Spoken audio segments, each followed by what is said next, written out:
Hello class, welcome back to another section of our intensive calculus course. Still on differentiability, and in this class we're going to consider implicit differentiation and higher order derivatives with some example here. This is going to be a short class. So when you say implicit differentiation, when you are given functions to differentiate, mostly it's in the explicit form y is equal to f of x.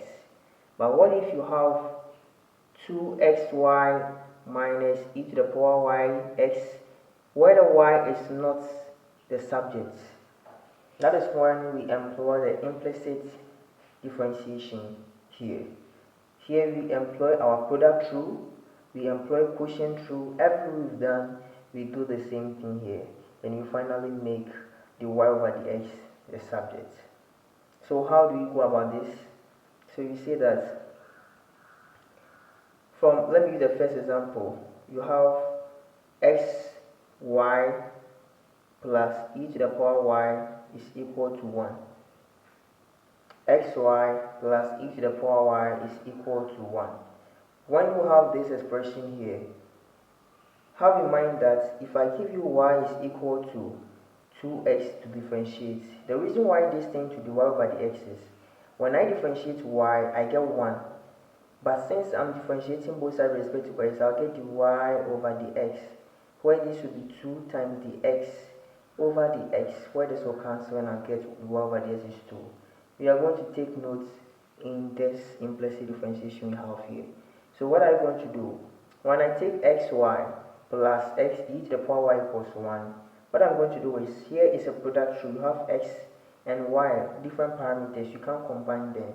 So you're going to have differentiated form of x, which is 1 by y, plus undifferentiated form x by 1, which is y, the y over the x, plus when I differentiate e to the power y, I'm going to get the same e to the power y, and I'll multiply it by the y over the x, because I'm differentiating with respect to x, should be equal to 0.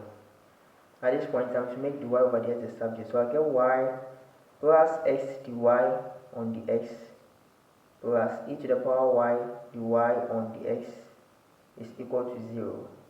Factorizing the y over the x, I'm getting x plus e to the power y should be equal to negative y. So therefore, I'll get the y over the x to be equal to negative y over x plus e to the power y. We can go ahead to simplify this. From the first equation, you know that e to the power y will be 1 minus xy. So this will be negative y over x plus 1 minus xy. Then you see we are done differentiating.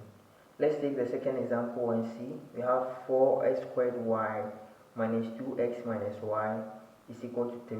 You have to find the y over the x. So here I'll differentiate this, I'll get 8x, I'll maintain y, plus 4x squared, then I'll differentiate the y, which I'll get 1, multiplying the y over the x, minus 2. 2x is standing there alone, so minus 2, then minus the y over the x is equal to 0. When you differentiate 3, you get 0. So at this point, I'm going to get 8xy plus 4x squared dy on the x minus 2 minus the y over the x is equal to 0. When I continue this, I'm going to get the y over the x out, 4x squared, then the here is minus 1, so minus 1 should be equal to, I'll send this one out there, this one out there, so 2 minus 8xy. Finally, I divide through, so my dy over the x will be equal to 2 minus 8xy all over 4x squared minus 1. So this is how we go about our implicit differentiation. Now, let's see higher order derivatives. Let's talk more about that. We will go further into it using the Leibniz theorem to solve problems in our next class. Don't forget to join that class. So higher order.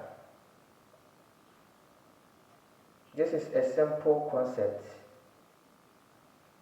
in calculus. Higher order is saying that you can differentiate a function several times So we have first derivative, which is f prime when differentiated once. Second, f prime prime. Third, f prime prime. Fourth, f prime prime prime prime. So that is higher order. So if I give you 5x to the power 6, my first derivative will be 30x to the power 5. My second derivative, f prime prime, will be what? 150x to the power 4. My third derivative, f prime prime, is equal to 600 x to the power 3, in that order. So this is just a simple concept. We will delve more into it in our next class. Don't forget to join that class. Thanks for watching. Thanks for subscribing, liking, and sharing as well.